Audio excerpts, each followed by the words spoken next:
Arkansas internet. So Mike's going to be coming back soon. Oh, look, there he is. He's back in. Mike. That's the name of my new album, Arkansas Internet. It's going to be big. Oh, Jess Birkin, if you're there in the comments, once you get there, just let us know that you're alive. We burned everybody. Oh, Mike, don't hold still like that. Oh, okay, good. The internet does still work. So, John, in Saving Your Butt, I explained the beginning of the book and talked about the difference between expertise and accessibility as a focus. And you wanted to talk more about the expert path, which I do want to say is not a better path. I don't want a prescriptive sort of feeling about this. If you want to go build the scaled empire, and do you want to have a pyramid of and you're thinking about cost and you want to do that work and you want to learn how SEO works and copywriting and all that, like, go with God. It's great. Frankly, that's what my business is. I am less an expert than I am an audience builder. And so I see you, I'm with you. But if you're the kind of person who wants to build on expertise, John. Look, I'm living the expert dream. And earlier today, I was talking with one of the enrolled agents I work with on some high-level international tax issues. She gets referrals from her competitors, which I think is a hallmark of being an expert. When your competitors, the people who could go somewhere, who could take business from you, send things they don't want to deal with, and not just the throw-off cases of, oh, this one's going to be a bear. I'm going to send it over to Randy because I don't like him that much, and this will be terrible for him. That'll show him. Right. If you're getting referrals from other lawyers and all those cases are awful, it's not because people like you, just so you know. No. And they don't. Yeah. I don't like doing that, and we're not here to do that. We're here about how can we get it to where we're the ones who are getting those referrals. We're the ones doing that. And so, just as a quick refresher, I'm going to throw this. Oh, there we go. We're going to run through some quick slides. The background, the thoughts that I have on all of this. Well, look, service, my main point, it's how easily a business delivers its physical and technical product. We don't want to focus on those red herring products. Mike, the ball pit that you and I have talked about at McDonald's so many times, that is not what McDonald's sells. McDonald's sells hamburgers and other caloric dense foods. They just offer, as part of their sales process, the ball pit to lure you in because your kids will be quiet for half an hour, or they'll be loud somewhere out of earshot. And ultimately, which does have value. That is pretty great because I don't like my kids very much, but that doesn't mean that's what they sell. No, people are coming for things other than they're forcing you to buy the hamburger, but the ball pit is luring you in. It's an incentive, an enticement, a little something to get you in the door. Ultimately and long-term, service is going to be a combination of high-tech automations and high-touch humans. You don't want to rely on one or the other. You need the human expert dealing with the expert machines to make, identify some options, rule out some others, but you're never going to do better than having them work together. Otherwise, we're all, screwed. And mentioning that I was talking with one of the EAs I work with, she built her own service, her own technical product. She's got a software product that produces returns, and it is going to be it's something that she licenses out to other law firms, other CPAs, that just takes the work off of their hands. So when we think about this, her business, she's selling a product, her clients are receiving an experience. Things we've gone through before, the business is doing marketing, sales, and selling a product is three kind of main tasks. Ultimately, that product we care about has the physical, technical, and service components. My friend, the EA, has taken her expertise and condensed it into a product that she can sell. And now that's a commodity in some senses. She's the only one out there, but other people are probably going to see, oh, she's making some money. What if I do it as well? Have my form building machine that I can sell to people. So long term, she can't sit on just her one product. She's going to need to keep building her expertise in this area and keep on going. But Mike, how does she build more expertise? How does she get those more skills? How does, you and I have gone back and forth on what I've called and adapted from sabermetrics from baseball of the value over the replacement attorney, where we think of our value as being, we want to maximize that when we're an expert. The replacement lawyer is brought in at low cost and can do, I think what some of us have called the tour guide to law. They can just get an average result for a low cost. When you're an expert, you're putting a lot of distance between your value as the attorney and that replacement level attorney. Because when we've got that expert status, we're not worried about Google. We're not worried about clients going to LegalZoom. We're not really worried about the DIY or replacement options. But we do need to think about them because they're coming to get us in some sense. They're all trying to be better. Google wants to just, sell us ads by having answers. And that's where they're making their money. LegalZoom wants to just be there to get those documents. And if you're on the Thunberg model, LegalZoom is a threat. But on the expert status model, we're not worried about that. Why? Well, I mean, it's all about known substitutes, right? If there's a known substitute that is good enough, then your value just goes down. That's just the way it is. So, a lot of lawyers will say, well, LegalZoom will screw it up, and then they come to me and I get to charge out the nose to fix all the stuff that they broke. But that's not like an ad for you. That's not a good feeling, because the reason that they chose LegalZoom in the first place was not because they're a perfect substitute, but because they are a viable substitute. There was some level of substitute there that was okay for people who were familiar with that substitute. And so for you, as you're, making your expertise pitch, it's not simply about being an expert, which is one conversation, right? We should talk about how one becomes an expert, but it's also about being a known expert. It's also about, because that's the only way you are a known substitute for something that's less, right? People have to be able to connect that expertise. And so if you're, sort of hidden in a basement, again, you may be the brightest star in the sky, but nobody knows, right? So they're not making that economic choice as to substitute. So I think what we're going to talk about a bit today is how you do that. How do you become a known expert? Exactly. You took the words out of my mouth because I was going to say, what if you're you're the greatest expert, but stuck in the basement? Who cares? You haven't helped anybody. Right. Because, our job is to help clients move whatever needle it is. And if we're just stuck in the basement and we're not helping anybody, who cares? Doesn't matter. And, jumping back to, how do we get it here? There we go.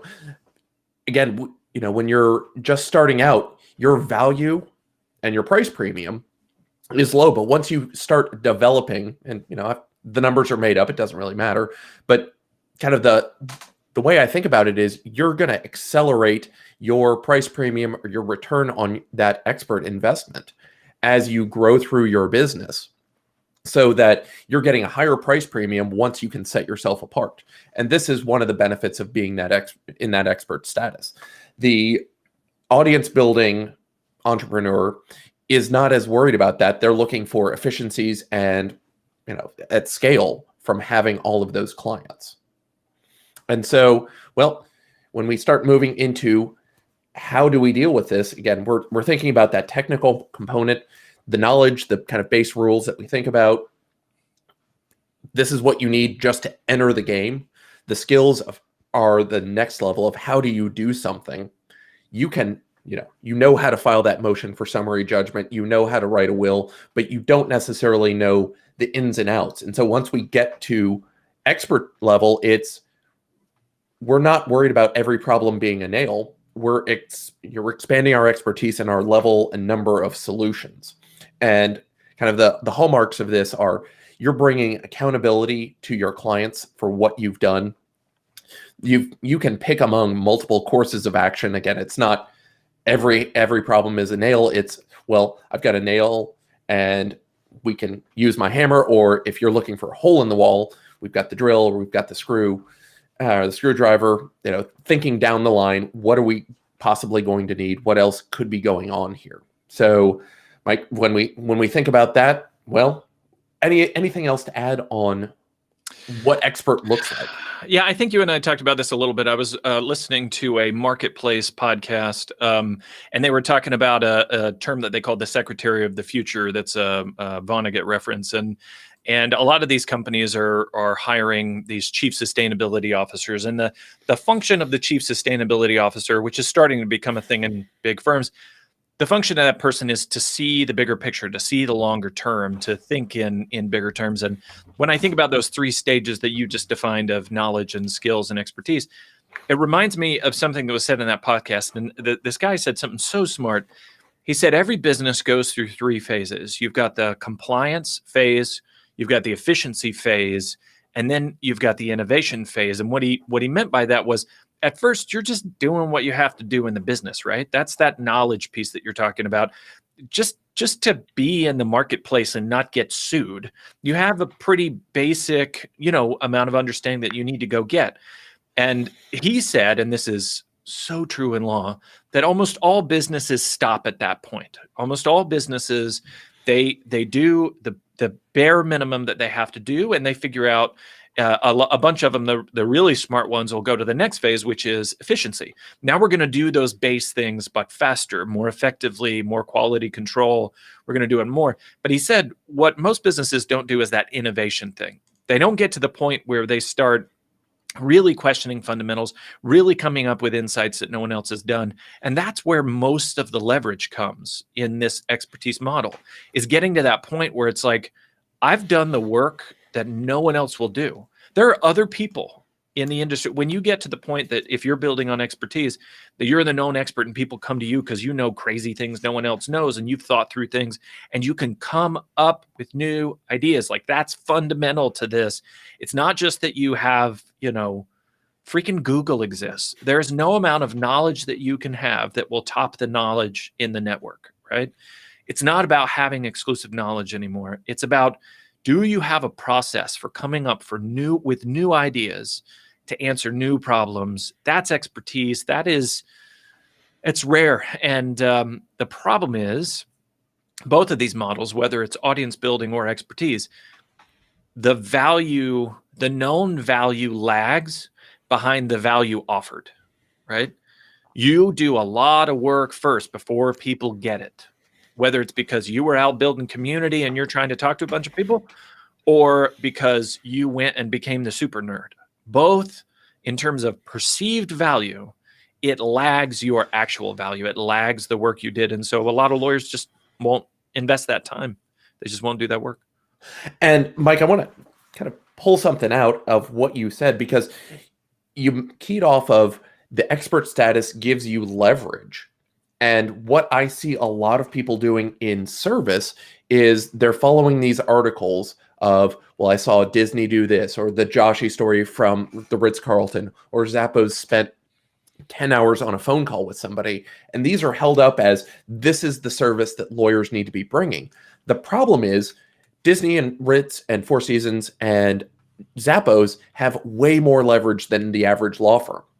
And what I want people thinking about is, there's a time and a place for that level of expenditure, but that's a high risk, high return investment that you can't get at if you're the solopreneur who is right out there, like you literally just opened your firm and it's just you don't have that leverage. You need to be focused on figuring out where you can get the small wins that are going to build on themselves.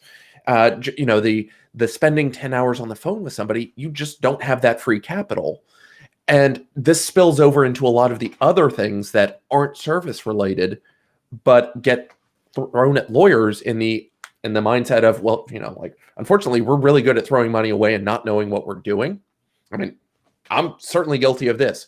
I spent money on some expensive gifts for a potential client, and they went and hired somebody else. What was I doing? I should not have been buying any sort of gifts for clients that were more than, really anything, because they weren't hiring me as their outsourced procurement agent. They were hiring me potentially I mean, they didn't hire me to do anything. Yeah. But, when we start thinking down the lines of, oh, well, I saw this lawyer, they're spending money on PPC.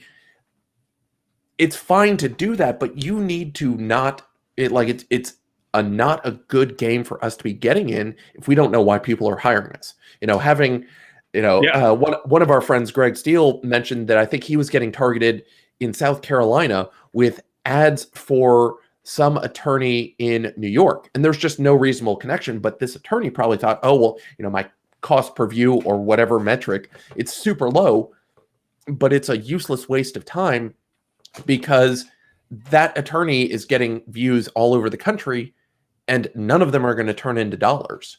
And so before we start thinking about how can I spend money on like these high investment $5,000 a month on PPC or Facebook ads, until you know why people are coming to you, it's throwing money away. It's, having the marketing branding strategy is like, no, your branding strategy, until you're the expert, needs to be, I'm really good at doing this, not let me set up the extra Instagram account for the pets in my office. I mean, that's a fun diversion to let people know who you are, but until they know why they hire you, that's a distraction from the real job of get clients in the door and take care of them. Yeah, and I think I want to nail home something that you taught me, which is how to do my hair in the morning. That wasn't the thing. It was, this idea that you can't distract away from your fundamentals, meaning, let's say that you're McDonald's and you want, this is why John and I talk about this ball pit thing all the time. When McDonald's goes and puts in the ball pit, it doesn't create a price premium for their burgers. They can only charge the same amount that Wendy's does, right? It doesn't create a competitive advantage. It's a thing that they've decided to do. And that's because their fundamental offering is a burger. That's what people are there for. And so the ball pit is nice to have, but it's not going to change buying decisions. And what John, what you really pointed out to me was, for lawyers, ours is a technical product. We are delivering something. Our accoutrement, our like side things that we do, can't outpace the development of our expertise. People are there to hire a certain kind of lawyer. Again, if this is what your firm does, people are there to hire you for a technical product. For you to go at a ball pit and emailing all the time and being available by text, all these things could in fact take up energy that distracts from the fact that you could get more leverage out of developing your expertise, right? Right. So all of these tips, that is all to say, I recently did a 90-day known expert series on the Lawyer Forward podcast. You guys go listen to it, but I called out John in that because the advice that you get out in the world, you read books about, like you mentioned, Disney and what's the shoe company, Zappos and all these, and even the Four Seasons. There's all kinds of little tips that you can get, and you start to feel pressure. You start to feel like, boy, I really should have a ball pit in my office. But if you're not doing the fundamentals, the buyer doesn't care. Right. It starts with every business has a primary component. You're a physical component business. McDonald's is a physical component business. You go there for the burgers. And yes, they have technical components and the service that goes along with it. But at the end of the day, you want the thing, and that thing is the burger. You go to the lawyer because you want the technical service. You want to have a problem solved. The same reason you go to a doctor. I need somebody to solve this problem. Or CPA, I have a problem. It's called I haven't filed my tax returns. Help me with that. Then we get over into the service component business, and this is where people get confused, and rightfully so. It took me a while to figure this out. The difference is when I'm calling a service component business, these are the businesses that if you had a free Saturday, you would go to that business and give them your money. And it doesn't matter how good we do as lawyers or doctors or CPAs or engineers. Nobody's going to say, oh, I've got a free Saturday and some money burning a hole in my pocket. I'm going down to the lawyer's office. It's not going to work that way. And if you try and switch over and say, I'm going to try and mimic and just jam every bit of dollars into experience, you're competing in a place where you're going to get just trampled. Like Disney's experience, Four Seasons experience, Zappos experience, they're in this all day long, and they're going to just crush you on experience in a way that it's just not feasible. It's a concept I've talked about before of the red herring products, of things you're doing, things you're selling to clients that they aren't necessarily asking for from you. And so this is the idea of, well, we have the drink menu that we offer to our clients. Well, clients aren't coming to you for a drink menu. That kind of the next stage in that war of escalation is going to be the omelet menu that you offer to clients in the morning. You should come to our law firm because we have an omelet menu. No, don't do that. Like, stop offering drink menus. At the Four Seasons, if we didn't have it in stock, we didn't run out and buy it. Why? That was inefficient. Same with these over-the-top services. Like, people don't want you to offer massages when you're in their law office. Sure, they'd like it, but you going out and learning the skills and having that, it just doesn't make any sense. I think there's an ethics rule against that. Yeah, probably that too. Don't put your hands on your clients. But let's put this into context, because I think that the problem with any kind of absolute, there are a couple of factors that John and I have talked about several times. And one is what your model is. That's a bit what we're getting into now. And two is where you are in the history of your business, right? Because we don't want to give you prescriptive, this is right, this is wrong, because those two factors really play into it. It might be wrong for your model, which is different than this is wrong, right? And it might be wrong for where you are in your business. So a thing that John and I talked about that really helped me visualize this was sort of a bell curve if the X is time, right? Because early you're going to do little tweaks. You're going to hear about little service things you should do and little changes you should make in your firm. And then in the middle, really, you're going to spend most of that time developing your brain, right? If you're an expertise-focused business, there's going to be a good chunk of time spent on that high leverage, high impact work. That's why it's a bell curve, is that middle stuff is really going to change the perceived value of your firm because you're doing that high leverage work. And then at the end, you're, again, down to little tweaks that sort of change the value. So for me, what helped in my conversation with you, John, was to think about, all right, let's say I went to a conference. I got a piece of advice. Let's take two pieces of advice. You should have really good coffee, and you should have an assistant who is answering your emails, right? Both of them are service-oriented activities. They both make the experience better for the client.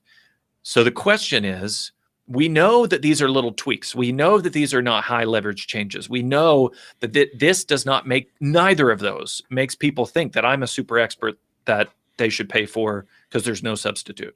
But the question is that an enabling tweak or is that a cleanup tweak? Is that an early stage or a late stage change? So you think about the coffee. If you change that coffee in your early stage, if you decide that's the low early end of the bell curve, you're going to change your coffee. It doesn't enable you to become an expert. It doesn't enable you to make the kinds of change. That's a late stage tweak, right? Add that at the end, by all means. If you got to the point that you're a known expert and people want to pay you out the nose because you're you, have the best freaking coffee from Colombia that you can find that you shipped in and got pulled over by customs. I don't know what happens with coffee, but great, go do that thing. The assistant answering your emails, now think about where that puts you in terms of leverage. That's an early stage tweak, because as soon as that happens, you're spending more expert time. You're doing more of the higher leverage, high impact work. So when John and I say, don't do these red herring things, don't try to distract clients from the fact that your expertise is not there. What you then have to do is make that extra effort to say, well, that feels like a should, right? I should do this thing. But should I now, right? A, is it right for my model? And B, is this the time for it? That when you and I talked about that, John, that helped me, that opened up a big realization for me. Right. And to put it a different way, between the assistant for email and the better coffee, which one helps you deliver your technical product to your clients? The coffee doesn't move any needles for your clients. It doesn't mean that they don't have a better experience. It just means if you hired them to adopt a child, the type of coffee that they got doesn't change the adoptive status of that child. but your emails getting responded to faster, getting information quicker from the client, that's going to help the client get that child adopted faster. And that's the thing. It's just we're putting the pieces in order so that you're building out your firm and your practice in a way that makes sense. You're going to do the low-cost things first. I was on Max Lawyer's Facebook group earlier this week, and somebody was talking about, who do I hire first, the associate attorney or the paralegal? And again, you've got going back, I started with the paralegal, but I probably should have started first with the assistant to help manage the super low-level tasks. And it's not that they're not important, but this is when I got Smith AI involved so early. They're taking care of just a crucial task, answer the phones, and they're doing it for me, but it's just the low ROI task that it just has to be done. And you get those squared away first. You get the certain, like the ROI is infinite for your business, because if you don't have working email, if you don't have a working, back end and an ability to work, you can't do anything. Answering the phones, you better have a phone line to get that done. So, Mike, we've done what we always do. We get distracted and we start ranting and raving. Nominally, we invited people here to talk about developing expert status. Sure. So you did just run through all of this on your 90-day known expert series. I listened to everyone first thing in the morning. It was a great series. I've started several of them to repeat in the future. Well, we've got 15 minutes left. So instead of 90 days times 10 minutes, you've got, now we'll call it 10 minutes. Well, I'll say this. What ended up being core to developing expertise surprised me. When I started the series, I really thought it'd be a bunch of big ideas. I really thought it ended up being a writing class. And the reason that is going to annoy lawyers who are watching this, and I really don't care, is the secret to developing expertise is writing. And when you decide that you're going to be an expert, especially a known expert, again, can't be in a basement just reading books and yay for you. You got to be able to solve problems for people. Writing is a huge part of that because it develops ideas. It makes you see patterns in a way that no other activity does. For me, I lead with podcasts. I tend to go podcast first to develop ideas and then write. It doesn't matter. Whatever your particular writing process is, reducing something to writing just makes you think differently. And then third, it makes you known, right? The act of publishing, the act of putting your ideas out there turns that into known expertise. And so we can talk about that, but the foundation of this activity of becoming a known expert is writing, is improving your writing, is using that as a vehicle to develop known expertise. That is so interesting because it's not an idea that you and I haven't talked about before. It's definitely a concept of the expert writes. That comes up again and again in Blair N's work in Win Without Pitching. I'm pretty sure David C. Baker, his podcast companion, gets on that as well. Right. But what you're doing is that's the best marketing. When you go out and you're effectively giving away your answers, what you're doing is you're showing people you know what to do. And, people don't want to sign up for advertising streams. I mean, on Instagram, and I remember even years ago, I was following one hashtag related to estate planning, and one attorney was just in there all the time hammering away on just hire me, hire me, hire me. And I didn't even want to touch that. I mean, I didn't want to touch that hashtag because nobody was in there. That attorney was all alone, just hammering away, thinking that this was somehow going to work, but not telling people what to do. And when you go look at some of the better marketing firms, there is one group called The Future. They spell it Futur. Just brilliant people. They've got content everywhere. And one of the interesting things to think about is this is a marketing firm that has a huge Instagram following, a huge YouTube following, because they're just giving away everything. They're taking you inside their classes where they're teaching other creative professionals. this is how we do what we do. This is what you should be thinking about. Guess what? You can see that they know what they're talking about. And so while their writing isn't always white papers, they've expanded writing to, let's put together Instagram carousels explaining how to do things. I mean, there's one that I've got starred for easy finding for me, where they explain this is how you set up an Instagram carol of 10 posts to actually move people to do something. I mean, that's great. Guess what? If I ever have the budget to hire them, why would I go anywhere else? Well, and to think about it properly, like what you just described is indicative of the shift in value in the Google era, right? Lawyers were hired because they had knowledge that other people didn't. It was a specialization play. It was, when we decided to have farmers and everybody started dividing up jobs, it was the chunk of knowledge idea. It was that, hey, you're going to own this chunk of knowledge, you own this chunk, and we'll pay each other to share each other's chunks of knowledge. It was this early specialization play.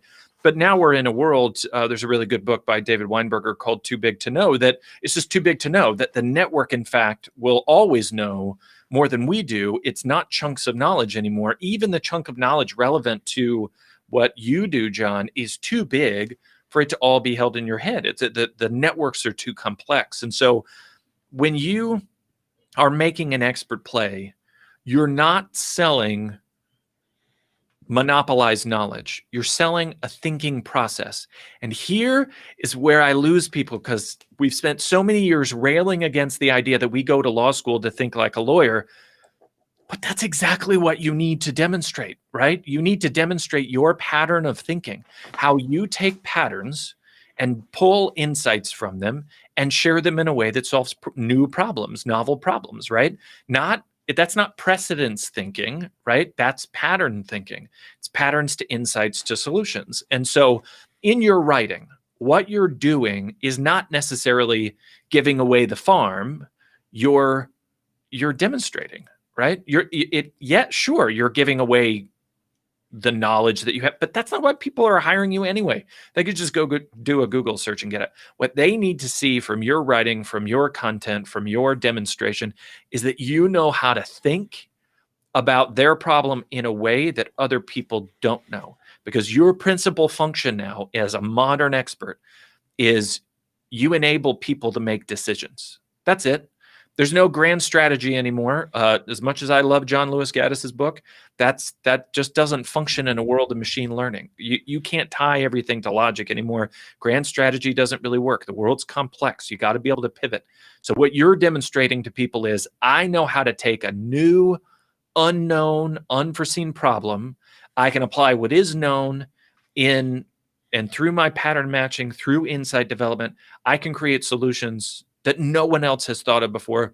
That's expertise. That's what they need to see from you. And that's why writing is so crucial, because you're doing that exact pattern. Right. And as a lawyer, we get nervous of, well, I'm going to recognize this pattern, I'm going to analyze it, and somebody's going to take it, it's going to blow up in their face, and they're going to sue me for malpractice. But I think what the key is, look, you get to set the pattern and say, here are the things that I saw in this pattern. And It's easy because you get to make up the pattern. And then you analyze that pattern and say, all right, well, given factors 1, 2, and 3, I would recommend that we do this, this, and this so that the client gets this. And what you're getting is you're developing your expert status because you get to throw out your solutions. Who knows, you may get somebody who leaves a comment or a suggestion and you add that to your tool bag, but you're going through the work that an expert does. Recognize that pattern, say, this is what you should do. This is what I have learned.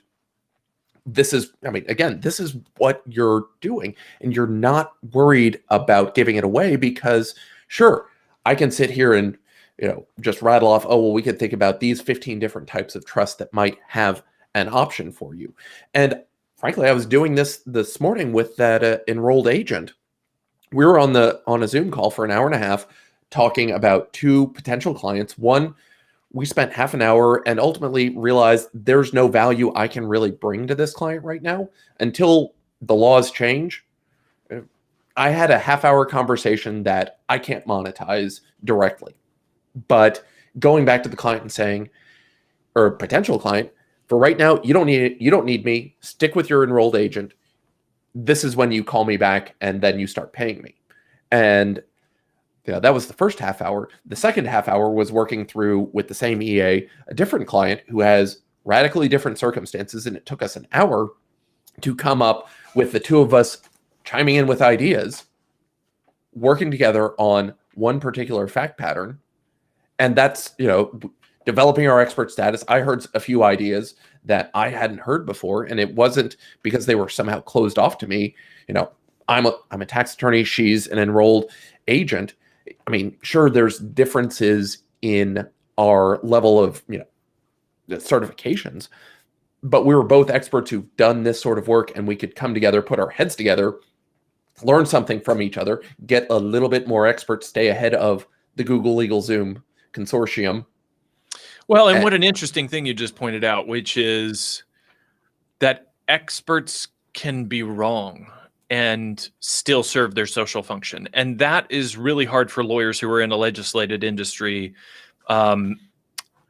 Something that I've noticed with state bars is that competent counsel, the requirement of competence, does not tie directly to being right or wrong. It's, did you use the appropriate method based on the information that you had in front of you? And so I think while lawyers are really antsy about the modern expert, again, their function is to help people make decisions, knowing that those decisions might be wrong. Because the thing that actually holds people up, as an aside, you pointed out a podcast to me where this guy who was dean of the business school at Toronto, he was asked, what's the error businesses do when they're thinking the most? And he said, not making a decision, which surprised the interviewer, because he was like, no, I thought you were going to say like they make stupid decisions. And he's like, no, it's not choosing something. That in fact, for the majority of your clients, it's not that they need to be right, it's that they need movement. And in an increasingly complex world, nobody expects you to be right all the time. What they expect you to do is to be able to give them some counsel. And if you feel like you have to qualify that in some way by giving them just some ammo and let them go make the call, that's fine. But your method is more important to that process than your substantive knowledge. So by all means, develop your substantive knowledge, but through your writing, work the muscle of your method, because that's what people hire you for. Mike, look at that. Landing the plane right on time. It's almost like you looked at the clock and said, we only have a few minutes left. Mike, thank you so much for being here. Hopefully the next time we do something like this, I have better internet connectivity. It's 2020, It is what it is. Mike, where can the people find you? I think right now, if this is a subject that interests you, go to the Lawyer Forward podcast.